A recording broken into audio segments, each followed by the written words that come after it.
This is the last channeling in this great land.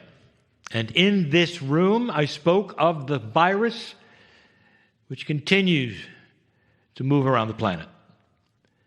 Now, you can go back and listen to message number 1, for I'm not going to review it all that much. But there are those now, as it grows and grows, who are saying things like, Kryon, why is this happening to a planet that is supposed to go into an area of higher consciousness? How could this be? And then I will say, have you really been listening to the channelings? Have you really been reading the messages? 2 steps forward, 1 step back. You are currently in the step back. What did you think it would look like? Did you think it would simply be a walk in the park, as they say, where an entire planet changes consciousness? And the answer is that you did not bring this as a punishment. And there are so many who go right to that place. And they will think that because of the doctrines they have studied and all of the scriptures they have read, that God is a punishing God, and therefore you must have done something horrible. What if this was a cleansing?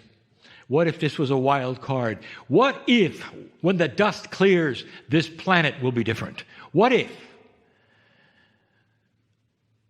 it changes the geopolitical structure? It changes what people think, because they'll know a grander truth when it's over that they did not know before it began.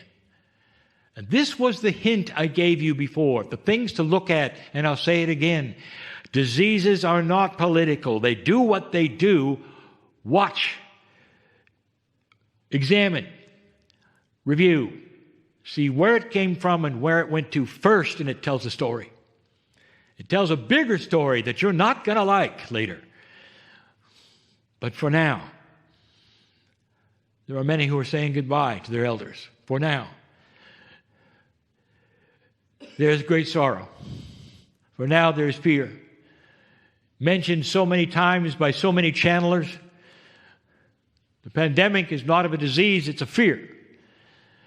And the fear spreads that it would touch you in certain ways, even though the vast majority will recover completely and totally in a small amount of time. It still will take you and make you afraid.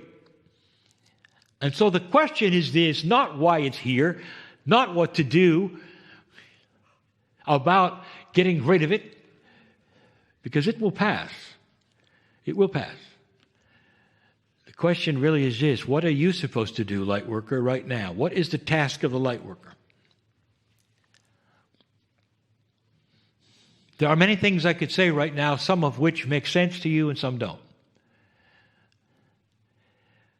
Kryon, you didn't tell us this was coming. Dear ones, what happens here is with free choice. It's in the field.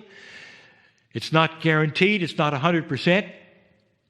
And you had control over whether it was going to happen or not, and you will see that later. And there are those who actually tried to stop it, and you'll see that later. And it's here anyway. If I had given you the potential, what would it have achieved? And the answer is fear. The predictions that I give to you are the ones that I see manifested from a maturing society, a transparency of compassion, a better planet, 2 steps forward, 1 step back. What are you supposed to do, light worker? I'll tell you right now. Listen. This is why you're here. Number 1, stay safe. Stay safe. Because you are not going to be able to achieve much in sickness. Stay safe.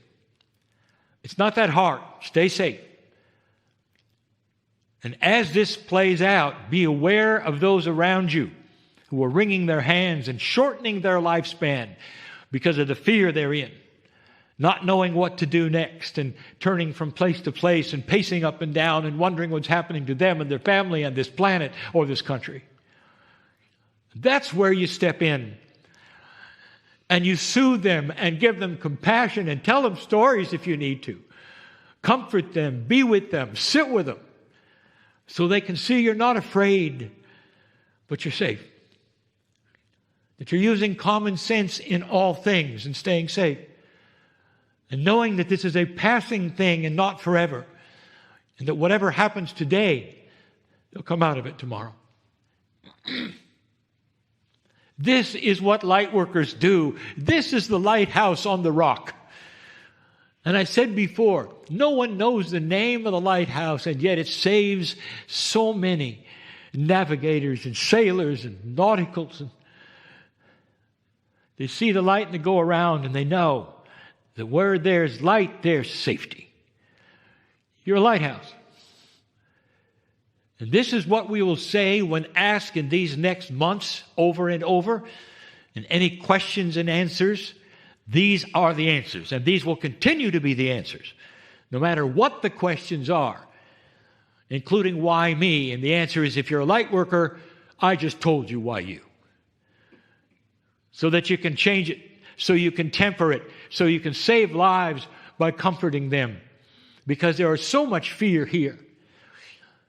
I'll tell you what this planet is learning right now. They're learning a lot about the media and its part. They're learning how a media can make it worse. They're learning how a media can take lives by frightening people to death. That's what they're learning. You'll come from this a better place. Journalists, review what has happened and think upon these things and your profession to inform.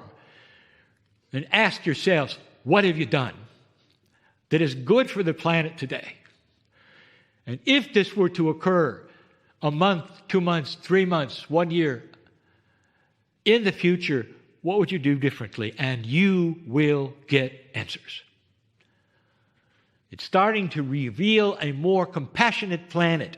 Listen, there are those who are worried that there will be amazing things, especially in certain countries where they'll gather their guns and they'll put together a place and hold their position because they expect that the public is going to attack for food. What if I told you the opposite? What if this is becoming a kinder, compassionate planet right now, where neighbors are helping neighbors and people are greeting each other at a 1 meter distance? Different from any time in the planet's history, looking at one another and saying, we're going to make it through this. We love you. We're going to be okay. We love you. If you need help, let us know. We'll do our best under the circumstances. And there's very few that say, well, where's my gun? Not today. Not today. This is one of the biggest differences. When the historians write what happened to this planet, it will be books filled with what they didn't expect, as well as what really might have happened on this planet. This is a message of compassion. This is a message that says, light workers, you trained for it, it's here. Get through this and you move forward with a different planet, with a different consciousness. People are going into self-introspection right now and saying, could it be there's something bigger that I missed? Could it be that consciousness is starting to change? And maybe this was all part of that. Dear ones, you're going to get through this. This is just the peak of it, starting now. You're going to get through this. Stay safe. Be circumspect. Don't hide out any more than you have to. When you're allowed out, you help people. If you meet them in the store, you help them. If they look like they are in trouble, you can speak to them. You don't have to touch them yet. You can speak to them. Are you okay? Talk to me. What are you worried about? Think about these things, dear ones, because you carry a light of comfort. That is your lineage. It's why you're here. It's why you're interested enough to listen to this message or be in this room. That's the truth of the day. I'll have more to say later. But dear ones, this is starting to be a more compassionate planet, and it starts today. Know these things. Go from this place differently than you came, with perspectives that might be very different than you ever expected. There's going to be no more normal on this planet, as I told you many times. And so it is.